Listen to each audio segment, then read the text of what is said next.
సదుపిరాళ్ల అనే పచ్చని పంట పొలాల మధ్య ఉండే చిన్న ఊరు. ఆ ఊళ్ళో కృష్ణ మరియు అతని భార్య రాధ నివసించేవారు. కృష్ణ తల్లిదండ్రులు చిన్నప్పుడే మరణించడంతో తన చెల్లెలు కల్పన బాధ్యతను తానే తీసుకున్నాడు. కృష్ణకి ఒకే ఒక్క ఆస్తి, తనకున్న పొలం. చిన్ననాటి నుంచి కష్టపడి వ్యవసాయం చేస్తూ కుటుంబాన్ని పోషించుకుంటూ ఉండేవాడు. వారిది పేద కుటుంబమే అయినా ఆ ఇంట్లో ప్రేమ, నమ్మకం, ఒకరిపై ఒకరికి ఉన్న బాధ్యత నిండుగా ఉండేవి. వదినా వదినా కల్పన చెప్పు, ఏమైంది? వదినా, అది నాకు చేపల పులుసు తినాలనుంది. కాస్త అన్నయ్యతో చేపలు తెప్పించి వండవా వదినా? అయ్యో పిచ్చి తల్లి, నువ్వింతలా అడగాలా? ఆగు, మీ అన్న పొలంలోకి వెళ్ళాడు, అక్కడికెళ్ళి చెరువు దగ్గర చేపలు తెమ్మని చెప్తాను అని చెప్పి రాధ పొలం దగ్గరికి బయలుదేరింది. ఏమయ్యా, ఈ పొలంలో పని నేను చూసుకుంటా కాని చెరువు కట్ట దగ్గరికి వెళ్ళి మంచి కొరమేం చేపలు తీసుకుని రాపో. అసలే కల్పన అడక్కడక్క నోడు తెరిచి చేపలు తినాలనుంది వదినా అని అడిగింది. ఏంటి, నా చెల్లి చేపల కూర కావాలని అడిగిందా? సరే, నేను వెళ్ళి పట్టుకొస్తాను. కానీ ఆ లోపున వెళ్ళి మసాలాలు పంచూడు. అలా ఇద్దరు చెరొక పక్కకి వెళ్ళిపోతారు. అలా కల్పన అడిగిందని చేపల పులుసు చేస్తుంది రాధ. అలా ఆ రోజు గడిచింది. మరుసటి రోజు ఉదయాన్నే కృష్ణ భుజంపై కండువా వేసుకుని పొలం వైపు వెళ్లడానికి సిద్ధమవుతున్నాడు. పక్కనే రాధ వంట పనిలో ఉంది. కల్పన ఇంట్లో పనుల్లో సాయం చేస్తోంది. కృష్ణ, రాధా, కల్పన, నేను పొలానికి వెళ్తున్నాను. కొంచెం చీకటి పడేదాకా అక్కడే ఉంటానేమో, ఎవరూ కంగారు పడకండి. అట్టాగేనయ్యా, ఇప్పుడే వెళ్ళాలా? కాస్త ఆగి అన్నం తిని వెళ్ళొచ్చు కదా. లేదు రాధా, ఈరోజు చాలా పనుంది. సూర్యుడు పొడిచేలోపు ఆ చివరి గట్టు వెంబడి కాలు తవ్వడం మొదలుపెట్టాలి. ఆలస్యం చేయకూడదు. అన్నయ్య, ఇంత ఉత్సాహంగా ఉన్నావు. ఈరోజు నీ పనోడివి నువ్వేనా? మధ్యాహ్నం భోజనం సంగతేంటి?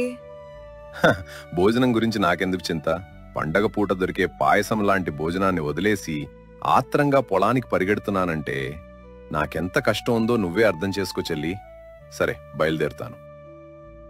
ఆగయ్యా, ఆగు అని ఒక మూటలో కట్టిన భోజనం పొట్లాన్ని తీసుకొస్తుంది. ఇప్పుడే వెళ్ళిపోతున్నావేంటి? ఇలా ఖాళీ చేతులతో వెళ్తే మధ్యాహ్నం ఏం తింటావు? ఇదిగో, నీకోసం భోజనం సిద్ధం చేశాను. మర్చిపోయి వెళ్ళిపోతున్నావు, తీసుకెళ్ళు. హబ్బా, నిజమే కదూ. అంత ఆత్రంగా పనుల మీద ధ్యాస పెడితే కొన్నిసార్లు ఇలాగే మర్చిపోతాను. నువ్వుండగా నాకు ఈ ధీమానే ఎక్కువ అంటూ రాధని ప్రేమగా చూస్తాడు. అన్నయ్య సర్ది, మర్చిపోతే గుర్తు చేయడానికి నువ్వున్నావు కదా వదినా, అందుకే అన్నయ్య కా ధీమా. అవును మరి, ఈ మగవాళ్లంతే. పెద్ద పెద్ద లక్ష్యాల కోసం కష్టపడతారు గాని కడుపు ఆకలిని మాత్రం పట్టించుకోరు. ఈరోజు సాంబారు, బీరకాయ కూర చేశాను. కష్టపడి తిని మళ్లీ వచ్చి రాత్రికి భోజనం చేయాలి. తప్పకుండా రాధా, బయలుదేరుతాను. నువ్వు కల్పనని జాగ్రత్తగా చూసుకో.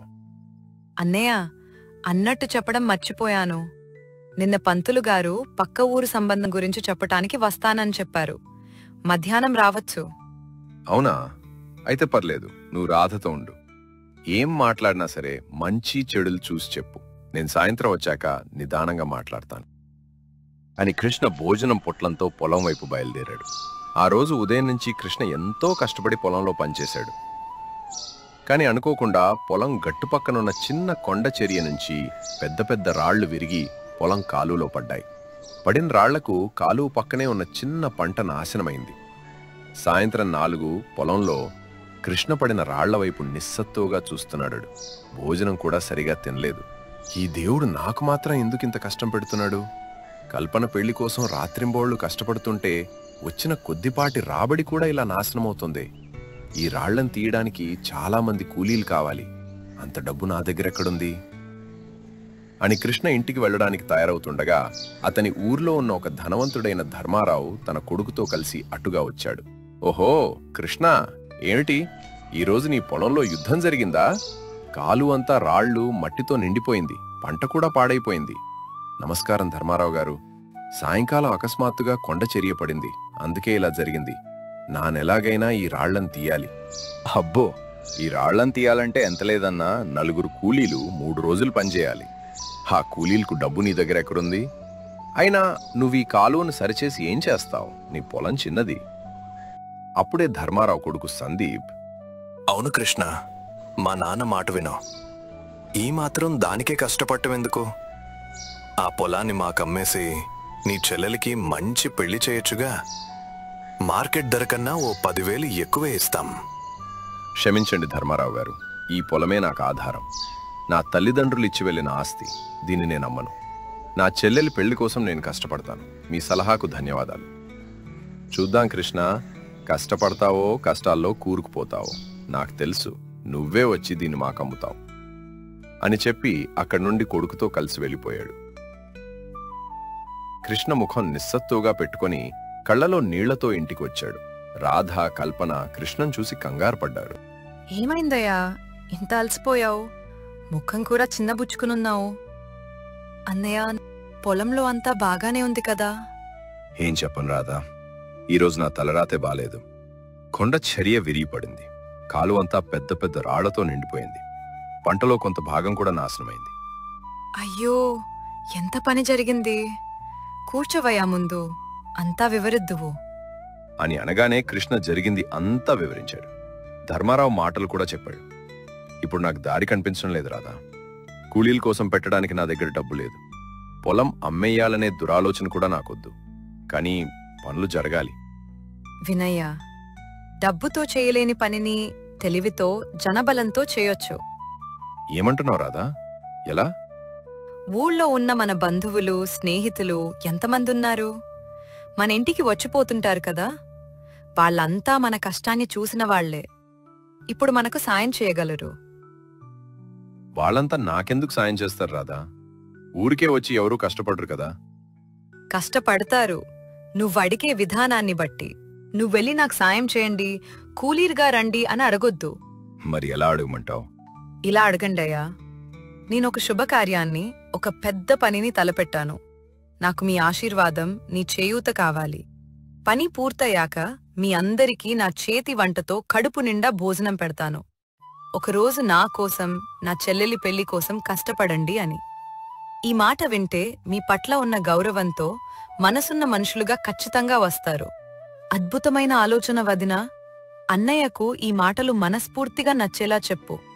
రాధా, నువ్వు చాలా తెలివైన దానివి. కష్టం వచ్చినప్పుడు ఆందోళన పడకుండా ఇలాంటి మంచి ఆలోచన చెప్పావు. సరే, రేపటి నుంచే నేను బంధువులిళ్లకు, స్నేహితులిళ్లకు వెళ్తాను. నువ్వు కల్పనతో కలిసి వాళ్ళు వస్తారని నమ్మి వంటకి కావాల్సినవన్నీ సిద్ధం చెయ్యి. అలాగేనయ్యా, నాకు తెలుసు నువ్వు సంతోషంగా ఉంటేనే మన ఇల్లు సంతోషంగా ఉంటుందని. అందుకే ఈ ఆలోచనలన్నీ అని అంటుంది. అలా తర్వాత రోజు కృష్ణ తన భార్య చెప్పినట్టే ఊళ్ళో అందర్నీ కలిశాడు. తన కష్టాన్ని, తన చెల్లెలి పెళ్లి లక్ష్యాన్ని వారికి వివరించి ఒక్కరోజు తనకు సాయం చేయమని అడిగాడు. 3వ రోజు ఉదయం 8 గంటలకు కృష్ణ పొలంలో. కృష్ణ ఆశ్చర్యపోయేలా ఊళ్ళో దాదాపు 4 యువకులు, బంధువులు, స్నేహితులు పొలంలో గుమిగూడారు. కొందరి చేతుల్లో పనిముట్లు కూడా ఉన్నాయి. ధర్మారావు మరియు అతని కొడుకు సందీప్ దూరంగా ఉండి దీన్ని చూసి ఆశ్చర్యపోతున్నారు. అందులో ఒకడైన రాజు, కృష్ణ, నువ్వు మమ్మల్ని పిలవడం మా అదృష్టం. రాళ్లన్నీ ఏకంగా 6 గంటల్లో తీసేస్తాం. అన్నలారా, తమ్ముళ్లారా, నేను మీ రుణం తీర్చుకోలేను. మీ అందరి ఆశీర్వాదం నా చెల్లెలికి దొరకాలి. ధన్యవాదాలు అంటూ పని మొదలుపెట్టాడు. ధర్మారావు, చూసావా సందీప్, మరి డబ్బెందుకు పనికిరాలేదు. వాడి తెలివి, ఆ రాధ మాట వినడం వల్లే వాడికి ఇంతమంది సాయం దొరికారు. అవునన్నా, మనం ఊరికే పొలం అడుగుతున్నామని వాళ్ళందరికీ తెలుసు. అందుకే వాళ్ళకి కృష్ణ సాయం చేయాలనిపించింది. ఆ కృష్ణ అదృష్టవంతుడు. అలా మధ్యాహ్నం 1 అయ్యేసరికి అందరి శ్రమతో కాలువలో పడ్డ పెద్ద పెద్ద రాళ్లన్నీ పూర్తిగా పక్కకు చేర్చబడ్డాయి. పాడైన పంటలో మిగిలిన దాన్ని కాపాడడానికి ఏర్పాటు చేశారు. అందరూ కలిసి అరగంటలోనే 3 రోజుల పని పూర్తి చేశారు. అబ్బబ్బా కృష్ణ, మీ భార్య రాధ చాలా మంచిది, చాలా తెలివైనది. ఈరోజు భోజనం కూడా అదిరిపోయింది. ఈరోజు నువ్వు మాకు పెట్టిన భోజనం నీ కృతజ్ఞత, మాకు దొరికిన గొప్ప బహుమతి.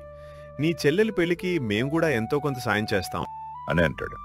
ఆ మాట వినగానే కృష్ణ కళ్ళలో సంతోషంతో పాటు తన భార్య తెలివికి గర్వం కనిపించింది. అందరూ కడుపు నిండా తిని కృష్ణ, రాధ దంపతులను ఆశీర్వదించి వెళ్ళిపోయారు. అలా కృష్ణ తన తెలివైన భార్య ఇచ్చిన సలహా, ఊరి ప్రజల సహాయంతో తన కష్టాన్ని అధిగమించాడు. కొంతకాలానికి కల్పనకు మంచి సంబంధం దొరికి కృష్ణ తన చెల్లెలి పెళ్లిని వైభవంగా చేశాడు. ఆ రోజు నుంచి కృష్ణకి తన చిన్న పొలమే కాదు, ఊళ్ళో మనుషులందరూ తన పెద్ద బలమయ్యారు. శుభం.